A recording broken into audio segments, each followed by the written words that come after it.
শোনেন, ওখানে মানুষজন ক্ষুব্ধ ছিল, এরকম একটা ঘটনা দেখার পর মানুষের মনে ক্ষোভ, অনেক প্রশ্ন থাকাই স্বাভাবিক। আমরা অবরুদ্ধ ছিলাম, এটা নিয়ে আমাদের কোনো রকম দুঃখ, হতাশা কিছুই নাই। আমরা সর্বান্তকরণে চেয়েছি আমাদের ওখান থেকে চলে আসার ক্ষেত্রে কোনো রকম যেন শক্তি প্রয়োগ না হয়। এবং আপনি একটা জিনিস আপনাদের জানিয়ে রাখি, মাইলস্টোন স্কুলের যারা ছাত্র, তাদের কিন্তু আমাদের প্রতি কোনো ক্ষোভ ছিল না। আমরা যখন প্রথমবার বের হওয়ার চেষ্টা করেছি, মাইলস্টোন স্কুলের 2টা ছাত্র আমার সাথে গাড়িতে বসেছিল, স্যার আমরা থাকবো আপনাদের সাথে। So nice of them. Milestone স্কুলের ছাত্র, তারপর ওখানে যারা অভিভাবক ছিলেন, কর্মচারী কর্মকর্তা, ওনারা আমাদেরকে মানে সর্বতভাবে আমাদেরকে সহযোগিতা করেছেন।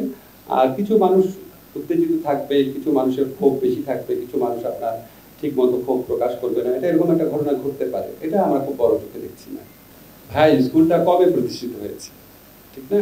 এখন আপনি বলেন, আমরা যেভাবে অপরিকল্পিত নগরায়ন করেছি, এই অপরিকল্পিত নগরায়নে তো কোনো রকম পার্ট আমাদের, কোনো রকম দায় আমাদের এই অন্তর্বর্তীকালীন সরকারের নাই। এটা এর আগে পলিটিক্যাল গভর্নমেন্টগুলো করেছে এবং ঢাকা শহরকে একটা মানে খুবই ঝুঁকিপূর্ণ শহরে পরিণত করা হয়েছে।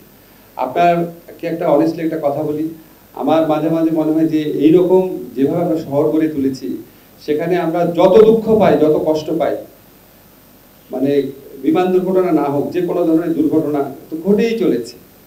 এবং এটা তো একদিনে সিদ্ধান্ত নিয়ে করার কথা না। একটা শহরকে আপনার পুরা নগরায়নের পদ্ধতি চেঞ্জ করে ফেলার তো 5 থেকে 10 বছরের কাজ, পুরা জাতির ঐক্যমত হতে হবে।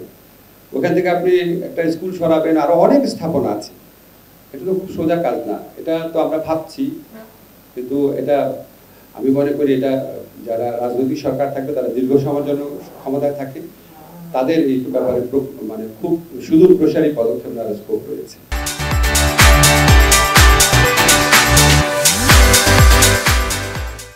কনফিউশন তো হচ্ছে, আপনারা সাংবাদিকরাও আমি দেখেছি কিছু কিছু ক্ষেত্রে যারা কনফিউশন ছড়াচ্ছে তাদের কিন্তু আপনারা এক্সপোজ করছেন। আমি আজকে সকালে কিছু ফুটেজ দেখেছি, আপনাদের অনেক ধন্যবাদ।